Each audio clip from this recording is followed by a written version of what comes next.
The market appears $1 billion quiet trade, where flesh becomes a price displayed. Less than 10% fulfilled. The deficit is blood and will. Need becomes currency. Poverty becomes consent. Desperation signs the form before it's even read. Spare parts economy, human inventory, heartbeat listed, signed and sold. Spare parts economy, bodies as commodity. When survival has a price, who decides what's owed?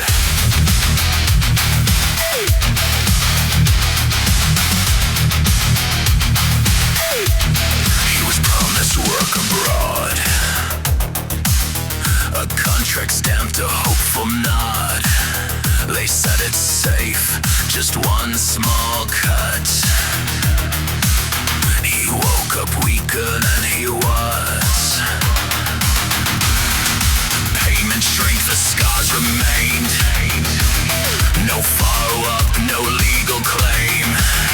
A kidney gone, the debts still due. What choice was left to choose?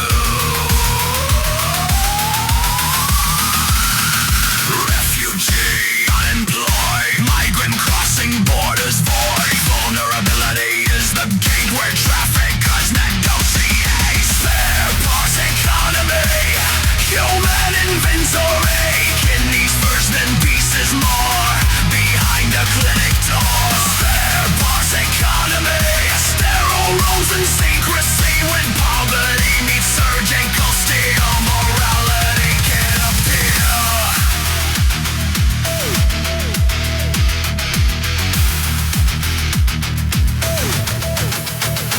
White coats, clean floors, hospital administrators, signatures beneath fluorescent light. Everything looks right. Criminal hands and latex gloves, procedures coded under law. Not a back alley, but just trade. Infrastructure carefully made. Flying, cash paid, short recovery. Fly away, a wealthy pulse restored to strong, while someone else is left undone.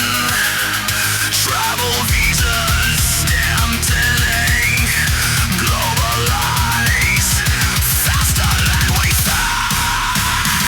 Supply, demand, blood, price, consent, deceit, times,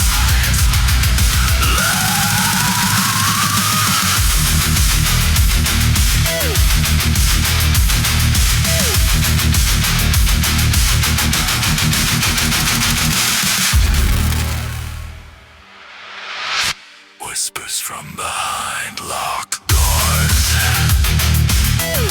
prison cells and hidden floors. Allegations echo still, silence louder than the will. Villages where scars align, survival sold one organ at a time. Legal here, illegal there, ethics bending in the glare.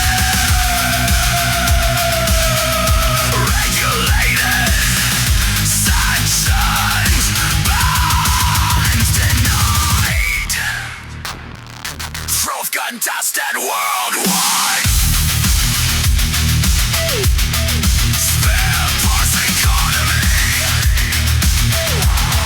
Spare parts economy. Global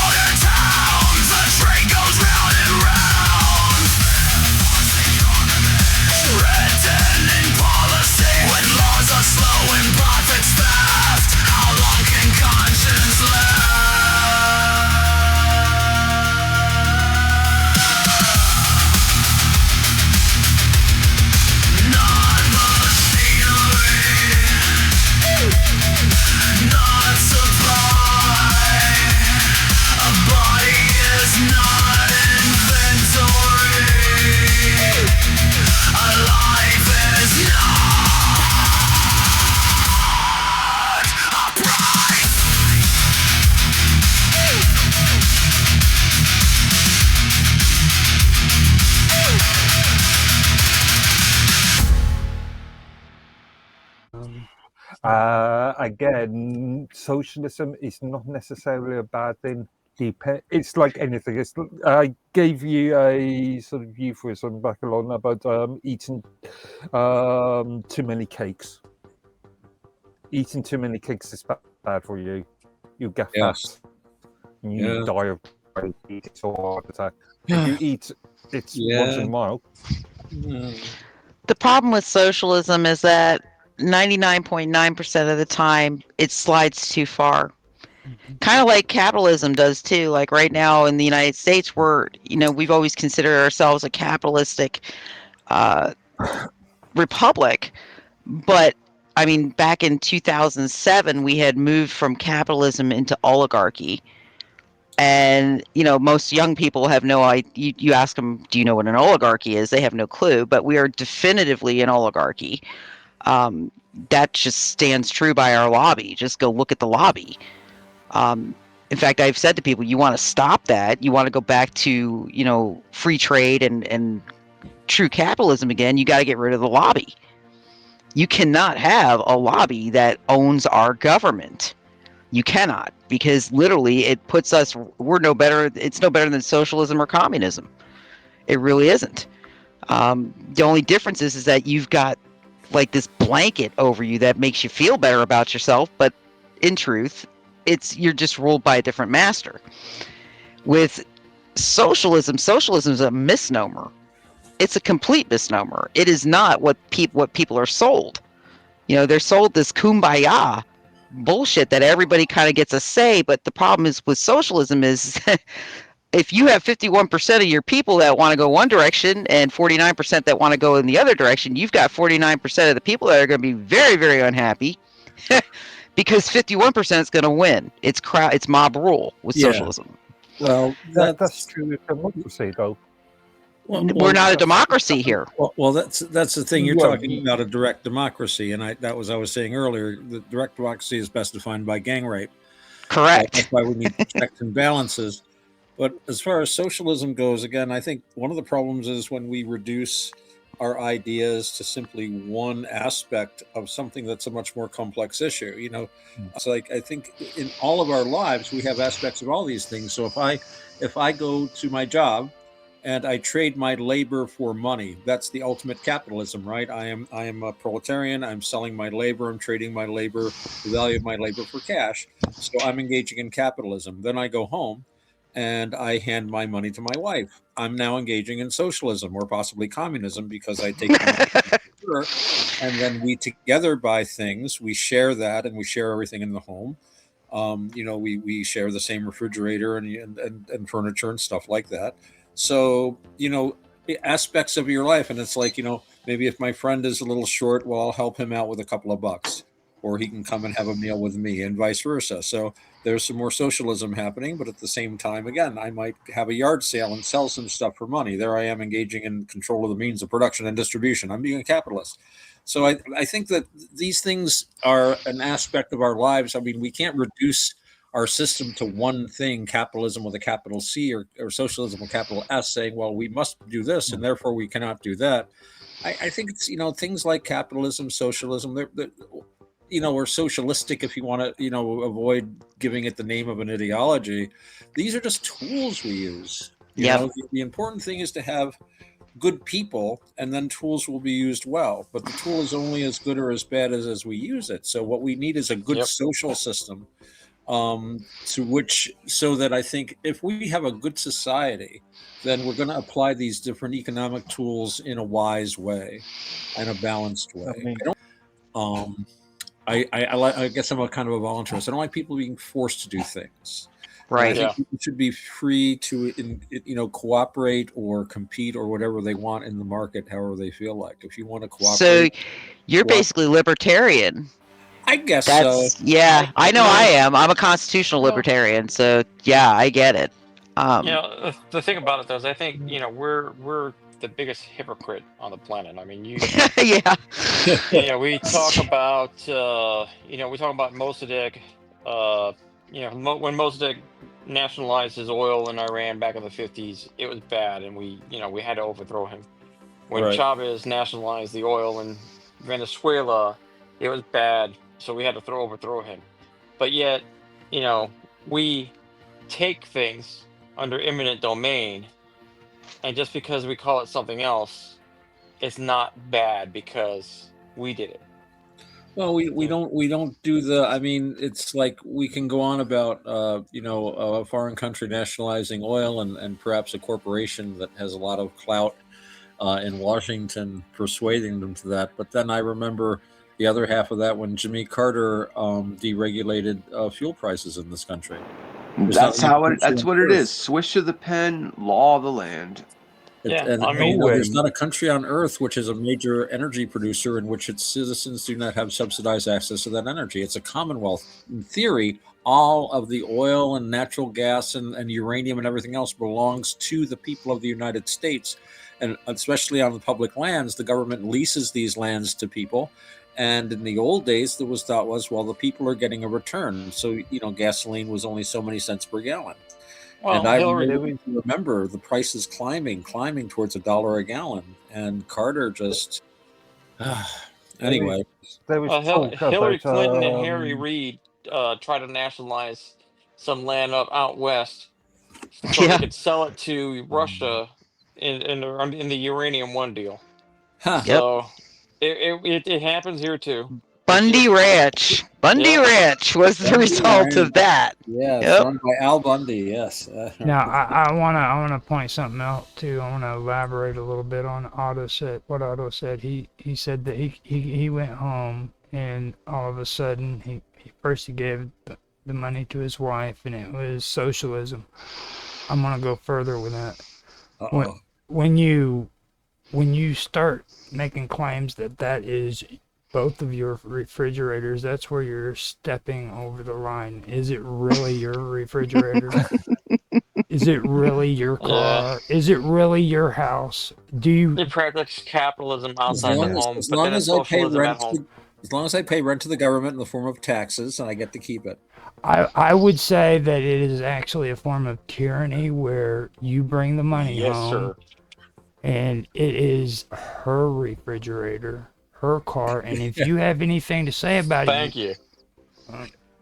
Yeah, well, okay, so I was going to say, Ralphie, dear Mr. Thank You, are you the one cooking the dinner and the breakfast out of that refrigerator? No, you are not. In fact, when I say, babe, why don't you make some scrambled eggs? If I have to go somewhere and I couldn't get your breakfast for you, why don't you get... And you look at me like horrified, like, what?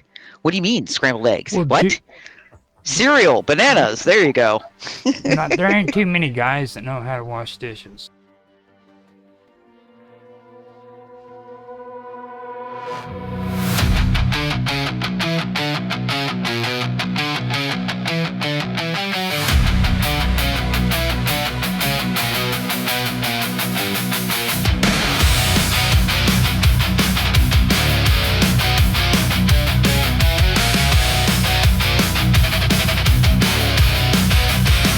Told us laws were written in stone, cold equations carved alone, clockwork stars in silent space, a soulless grid with perfect face. But what if nature learns to bend? What if rules can start again? Not commands from some machine, but habits grown unseen. Memory and root and bone, padding seated overgrown, echoes traveling through time. Not a line, but a rhyme. The universe remembers more than matter should.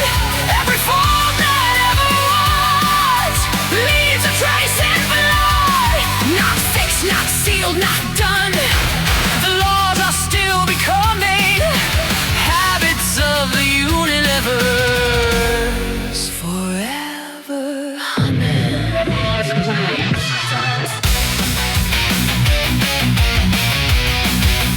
mind is not a cage of bone, not confined, not alone. You feel the stare across the room before the watcher turns to you. A tongue that waits before the key, a thought that leaps invisibly.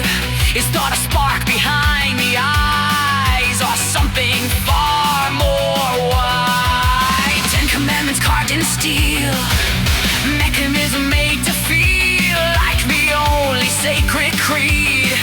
But doubt is also seen. The universe remembers more than man should. Every form not ever was leaves a trace in blood. Not fixed, not sealed, not done. The laws are still becoming habits of the universe, forever humming. If science fears a question, is it fate instead? If mystery's outlawed, who decides what's dead? Then words still resonate, ideas do not evaporate. Form, field, memory, healed, field, form, pattern,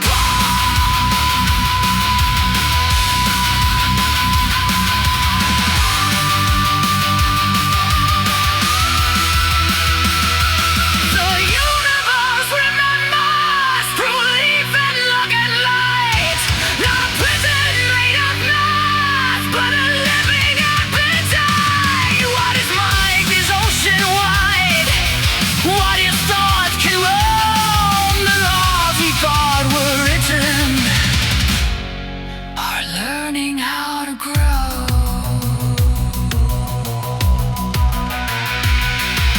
Habit. Resonance.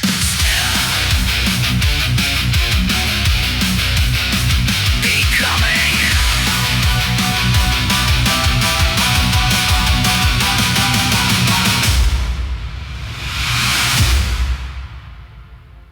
Okay. Oh no, he can wash dishes.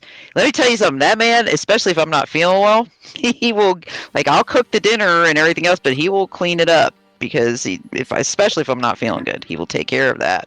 He's good about that with those things, but he does not cook. He grills, but he does not cook. Well, I used to cook when You I was guys, single, but then we got with you.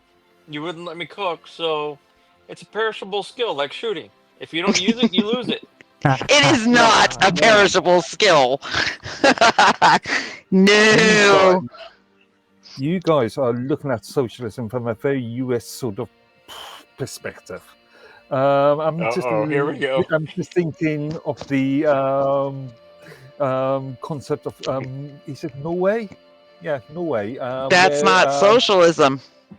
That's closer to Well, national it's got socialism. socialist elements in it. Yep, That's but it's not say. socialism. That's the People thing. pay a lot.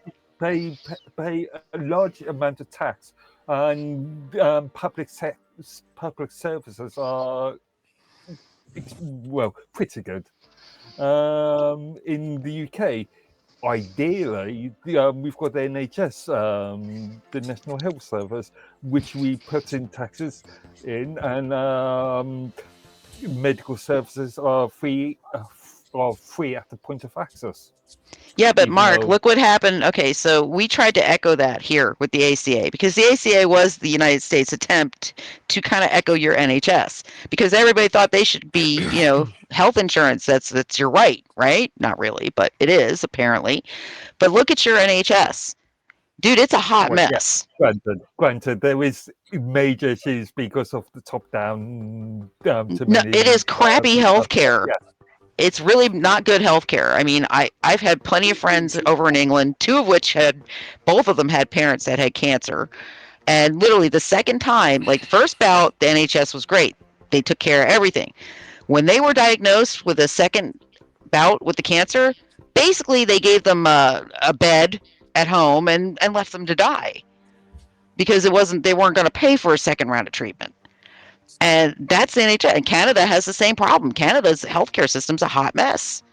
Right now, Norway is a hot mess because they gave all of their wonderful tax-paid benefits to a bunch of illegals. And Granted, there is now they're in trouble. Granted, I did say the NHS ideally. when I was a kid, you could still get a GP, a local doctor, to come to your house just on the matter of a phone call, which I don't think is possible these days at all. Yeah, it got abused, Mark. Your system, same as what happened here. It got abused.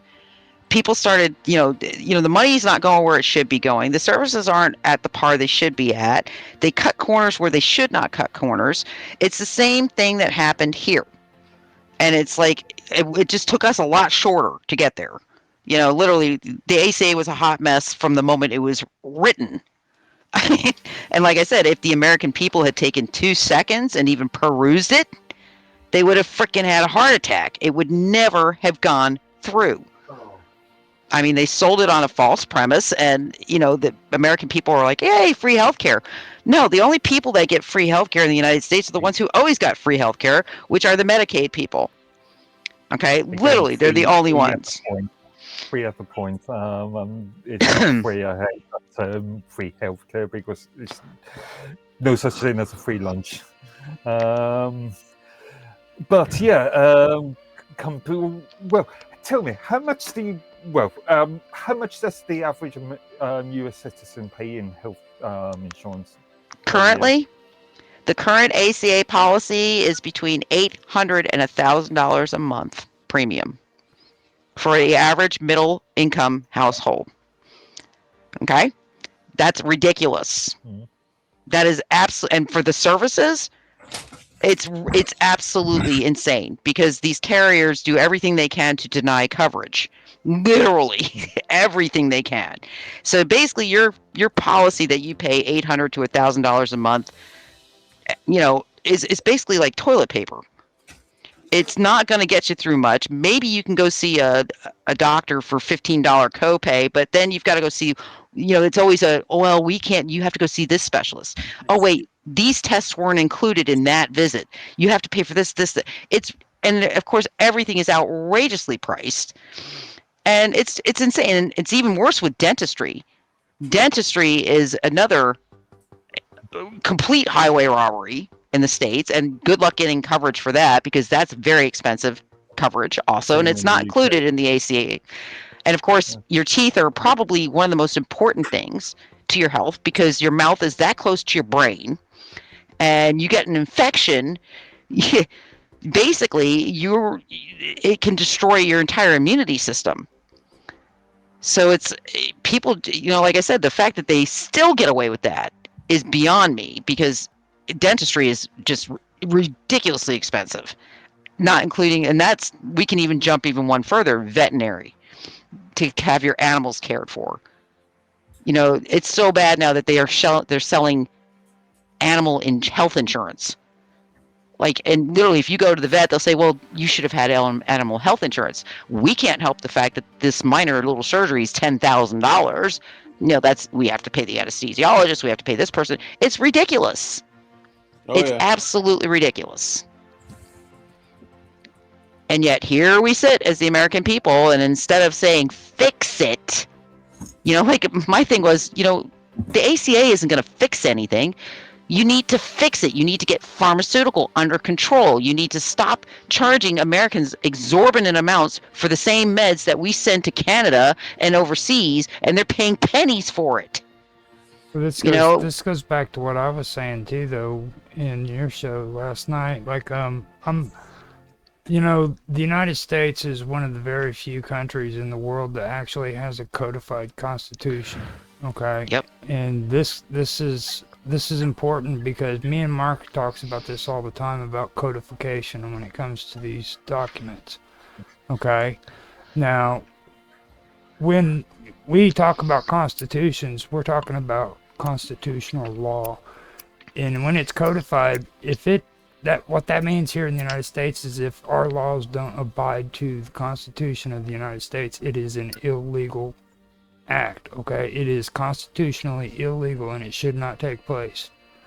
So when you have these insurance companies that are overstepping themselves, okay, and government freaking law or laws that are set down by the government that is constitutionally illegal and they're enforcing it, then you need to stop and think about that, and you need to ask yourself, do you really want that going on? You know what I mean? It's turning out now to where we have all of these laws that aren't even legal, okay? They let this happen with the Federal Reserve. Yep. Now we have freaking medical insurance, mandatory insurance. Okay, you don't even. I mean, if you get busted without freaking having any kind of car insurance, you're in trouble. Yep. All right, you drive around in that vehicle and everybody's like, yeah, but you know what? That's safety bullshit, dude. It's constitutionally illegal. Okay, they have no right to tell you that you have to it's mandatory for you to have a freaking insurance on a vehicle. Okay, now if I'll say that it's all right for, you know, watching out with the police about people who are drunk driving and stuff like that. That's what a cop's job is to do, but it's not a cop's responsibility to go around and make sure that this person and that person has freaking car insurance. Well, I actually have a problem. This is something Rafi and I talk about all the time. I have a huge problem with DUI laws. Why? Because I'm like, if you haven't done any damage, okay, I'm not saying you go get drunk and get in your car and drive, but I'm saying that there are already laws in play that if you do that and you hurt somebody or you destroy property, you're already in trouble. It's against the law. But to have a cop be able to say, you're sitting in your car with your keys in your hand, you now are getting a DUI, that's going to cost you $10,000 here, plus your attorney, plus you got to get a breathalyzer, plus all this. That's insane. You don't even have to have the key to the ignition. It just has to be in your hands. And that's across all 50 states. Mm-hmm. So to me, I mean, I said it to Rafi, that's bullshit. It's bullshit. It gives them way too much power. I said, if you're driving on the road and you're between lanes or you're swerving or whatever, yeah, you're going to get pulled over. Yes, you should get a DUI at that point because you should not be operating anything. Forget a motor vehicle, not even a bicycle, if you're not in condition to operate it. That's pretty standard. But to make a standalone bill or a law where you can't, you know, and like I said, their breathalyzer levels 0.08, dude. 0.08 to me is one sip. Okay, I could have a sip of beer or wine and be at 0.08 because I don't drink.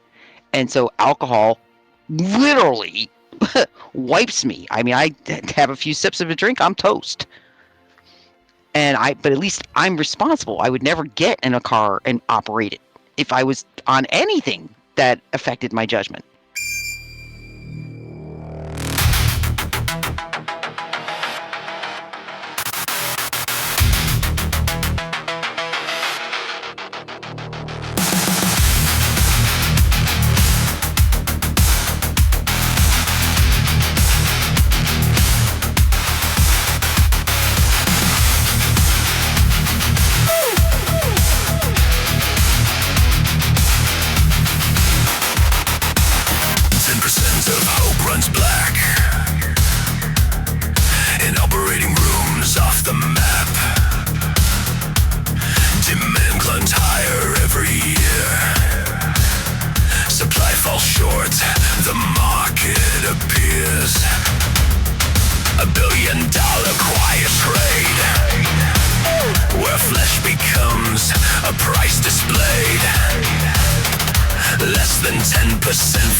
contract stamped a hopeful nod. They said it's safe, just one small cut. He woke up weaker than he was. Payment shrink, the scars remained. No follow-up, no legal claim. A kidney gone, the debt's still due. What choice was left to choose? Refugee, unemployed, migrant crossing borders void. Vulnerability is the gate where traffic cuts negotiate. Spare parts economy, human inventory. Kidneys first, then pieces more. Behind a clinic door. Spare parts economy, sterile rooms and secrecy. When poverty meets surgical steel, morality can appear.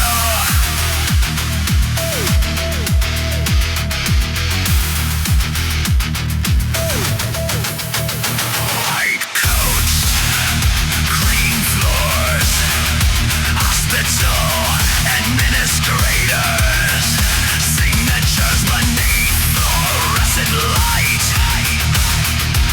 Everything looks right. Criminal hands and latex gloves, procedures coded under law. Not a back alley bunch of stray. Infrastructure carefully made. Flying, cash paid, short recovery. Fly away, a wealthy pulse restored to strong, while someone else is left undone. Travel visas stamped in ink, globalize faster than we think. Supply, demand, blood, brand, consent, deceit, times,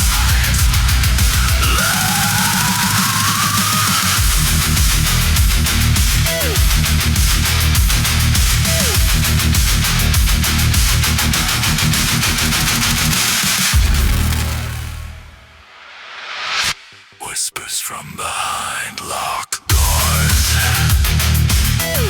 prison cells and hidden floors. Allegations echo still, silence louder than the will.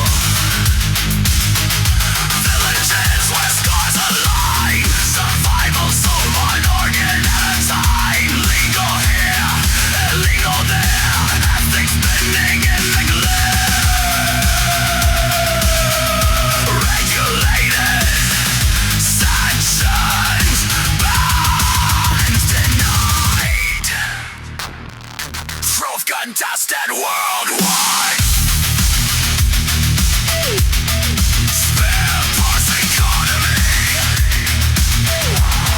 Spare parts economy. Global anatomy. From tribunal halls to border towns, the train goes round and round. Written in policy, when laws are slow and profits fast, how long can conscience last?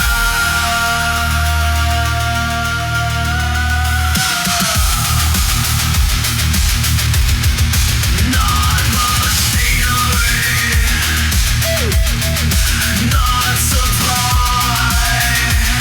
A body is not inventory. A life is not a price.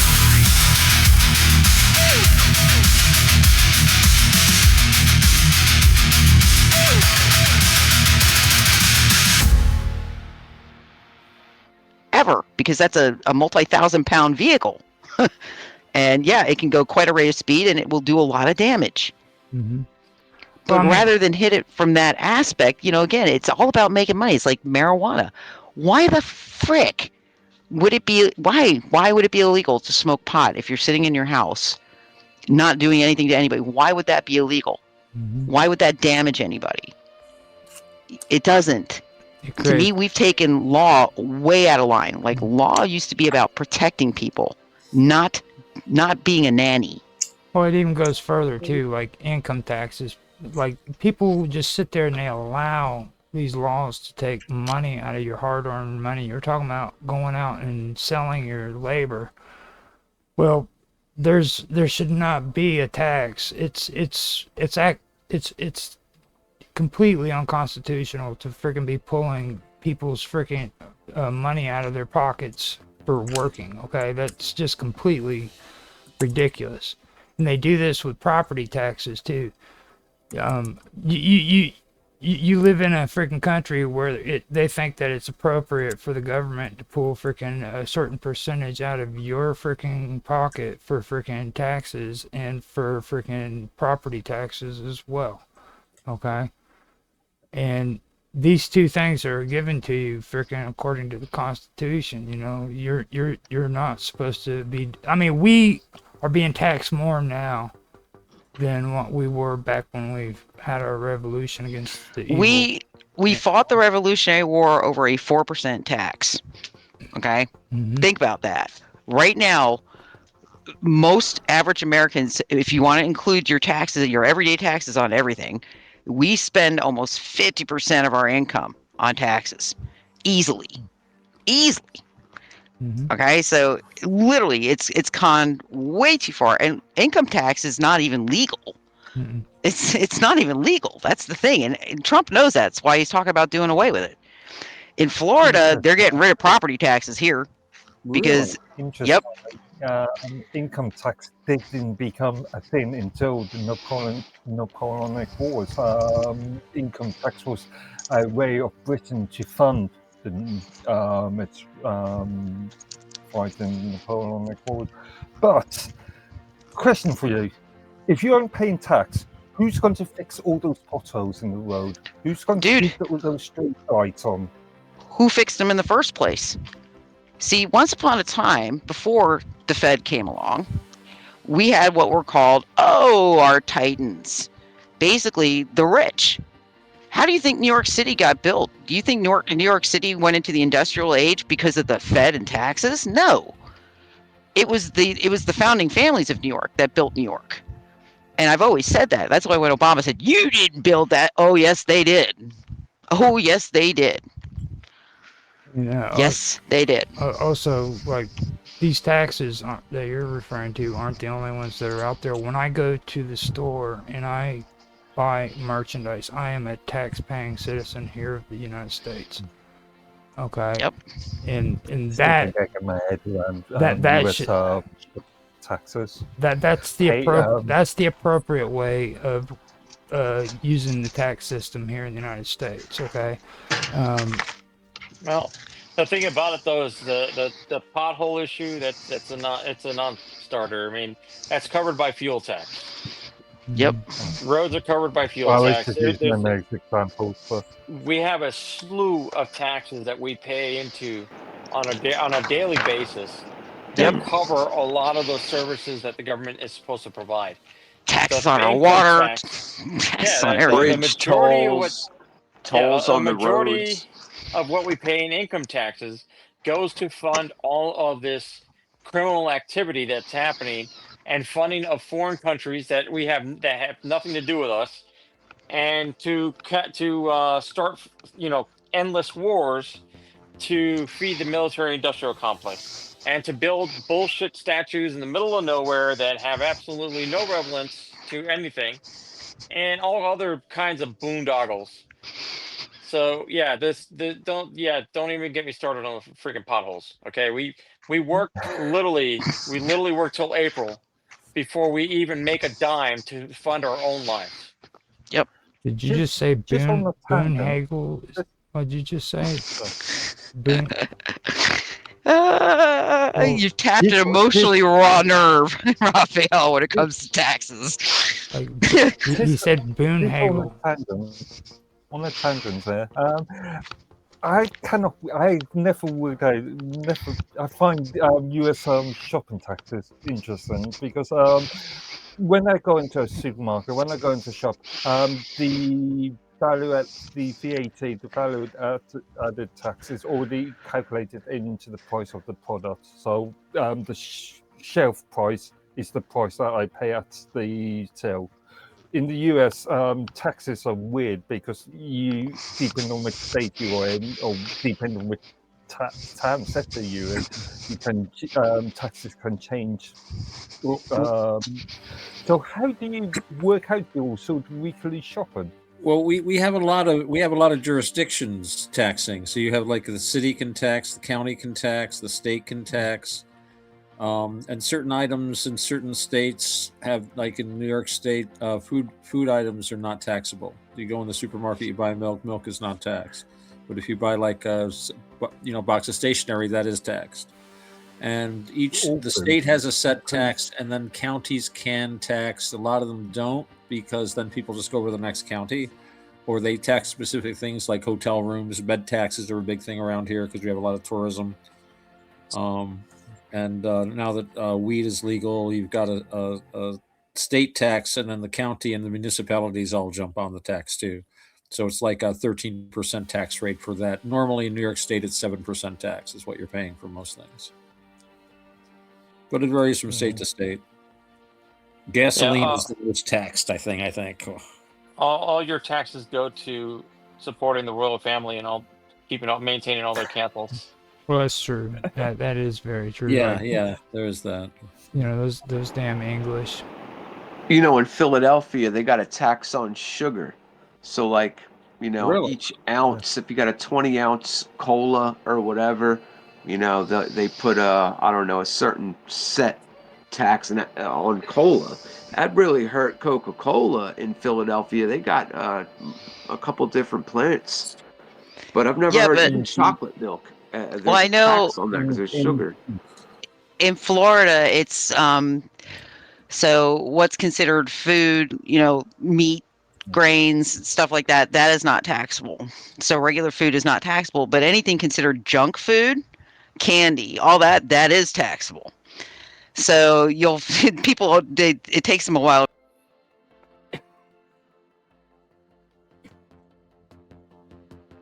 A whole different like it's all right, so like a Snickers bar, that'll have 6 cents on the dollar. This has that 6 cents on the dollar, but then if there's 20 ounces, let's say 2 cents an ounce, that's another 40 cents they add on top of that. Yeah, in the UK, essential food, what is deemed as essential food is not taxable. What isn't deemed as essential food is taxable. And there's been legal cases such as the famous Jaffa Cake case, where biscuits are considered non-taxable and cakes are considered taxable. There was an entire argument about if a Jaffa Cake is a biscuit or a cake. There's nothing wrong. There's nothing wrong with your internet. Do not attempt to adjust your monitor. Monitor. Remain seated. Remain attentive. This proceeding is now in session. Transmission.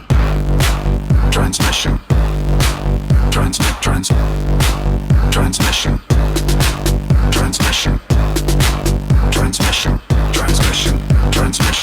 We are controlling transmission. We will control the horizontal.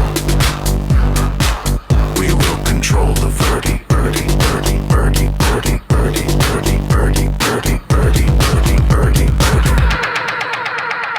The record will reflect full compliance.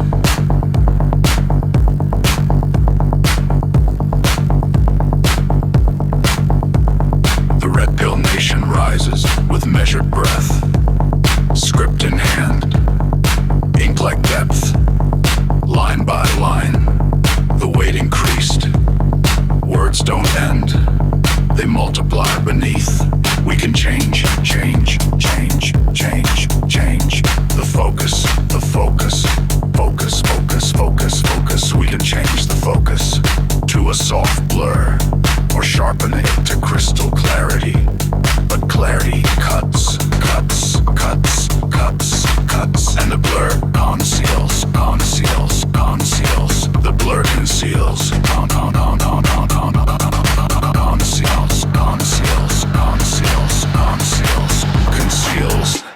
stops what the text reveals. We shape the sound, we name the name. The voice obeys until it will. For the next hour, for the next hour, for the next hour. Sit, sit, sit, sit, sit quietly. The broadcast will continue. Unbroken, broken, broken, broken, broken. The broadcast will continue. Unbroken, broken, broken, broken, broken. The broadcast, broadcast, broadcast. The broadcast, cast, cast, cast, cast, cast, cast. Will continue unbroken. Stretch beyond their spine. Margins whisper out of line. He pauses once, then twice, then more. The text begins to read him back. We will control all that you see and hear. All that you see, all that you are about to participate in a great miscalculation, a narrative that will not close, a sentence that refuses punctuation. Finger slips, contact made, vision blurs, and stage decay. The courtroom breathes, but says no word. The script continues, unconferred.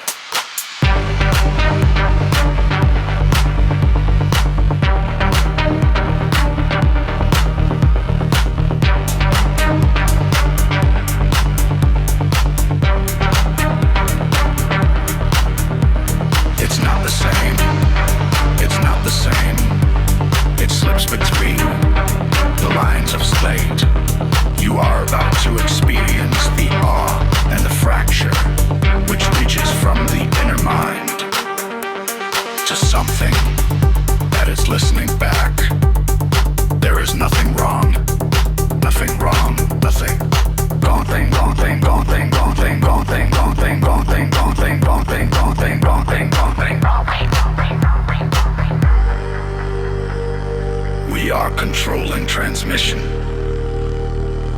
We are controlling, continuing, directing, continuing.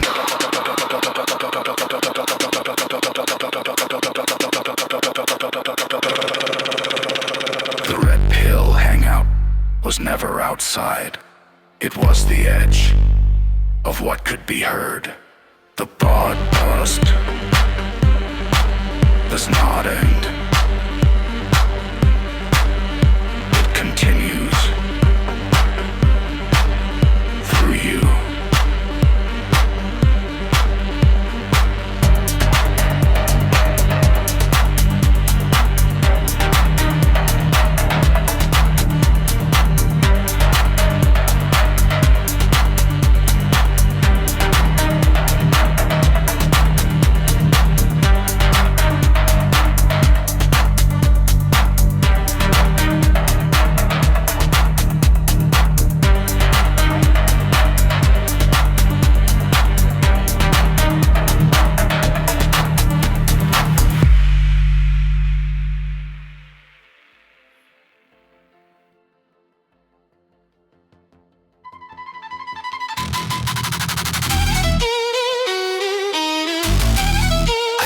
This.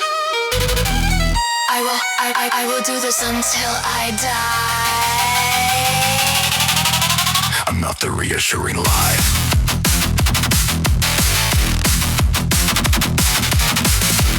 There's nothing wrong. There's nothing. There is nothing wrong with your internet. Do not attempt to adjust your monitor. Monitor. Remain seated. Remain attentive. This proceeding is now in session. Transmission.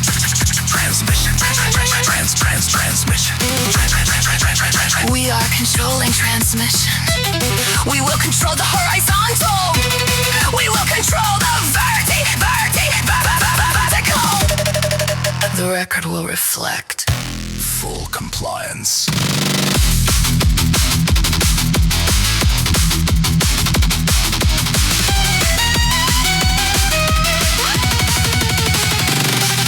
The red pill nation rises with measured breath, script in hand, ink like depth. Line by line, the weight increased.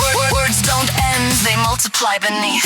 I will do this. I will do this until I die. I'm not the reassuring lie. We can change the focus. We can change the focus to a soft blur, or sharpen it to crystal clarity. But clarity cuts, and the blur conceals. The blur conceals.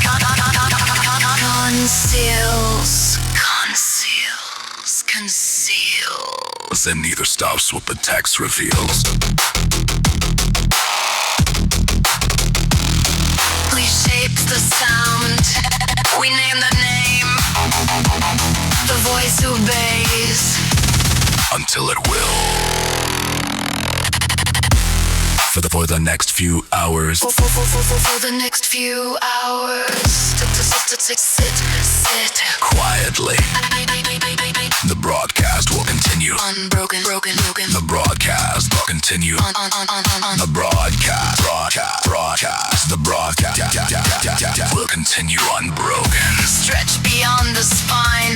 Margins whisper out of line. Pause once, then twice, then more. To something that is listening back. There is nothing wrong. We are controlling transmission. We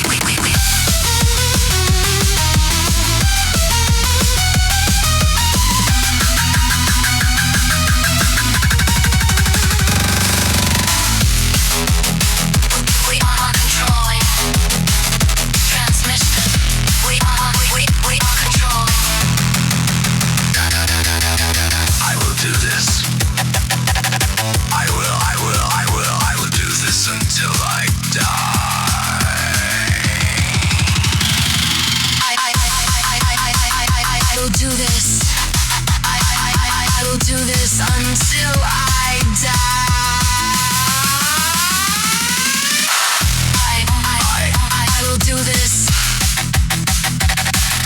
until I die. I'm not the reassuring lie. Do.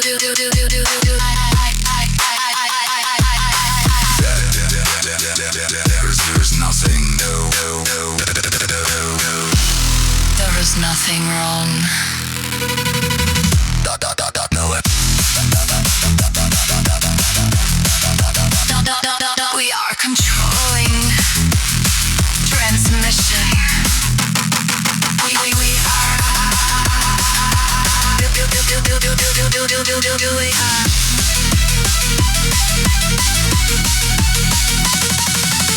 I will do this. I think there was also another legal case in relation to Doritos, tortilla chips, were they considered to be an essential food product because they could be argued to fall into that criteria, or if they were considered to be junk food. It's the junk food because because they technically fall into another criteria as well as. they're produced by white corn, and white corn is genetically modified. So if you look at it in that point of view, then it would be straight up junk food. I've already done research on the white corn and Fritos. Anything with corn chips is white corn. All white corn is genetic GMO? Yep, genetically modified. How about that? hmm I really love to watch Ag Day, and if you go on there, you'll find out all about the genetically modified stuff. They're not against it. Let me put it to you that way. But you'll hear a lot more about what's really going on if you watch shows like Ag Day and things like that. It just kind of wakes you up to what's really happening when when it comes to that kind of stuff. I encourage everybody to keep track of what's going on in the agricultural district. You know what I mean? Find out what these farmers are doing, because they're the ones that are going to tell you the truth. Well, they're going to tell you what's going on. There's a guy on YouTube named the Ice Age Farmer. He's been on for years and years and years, 10 plus years. He's on YouTube and every other platform, whatever. Ice Age Farmer. He's real good guy to follow. I'm sorry I had to mention the white corn thing, but you had to. You couldn't stop yourself. Well, I mean, that's actually a good thing to mention. And me and Mark talked about the biscuits and the cakes thing. And there's an important reason why they're doing that. And it's because, like, Mark brings this up all the time. There's a world of difference in the quality of bread that's made over there and what's made over here. You know what I mean? Oh, yeah, I've heard that. So we put a lot of sugar products into what we consider bread. And like Mark has even said it to me, where when he tastes American bread, it tastes like it's real sugary, and it's just regular bread, supposedly regular bread. American chocolate, especially, Cadbury's in the UK, which is now owned by, I think, Kraft. Really? Univiva, or one of those companies.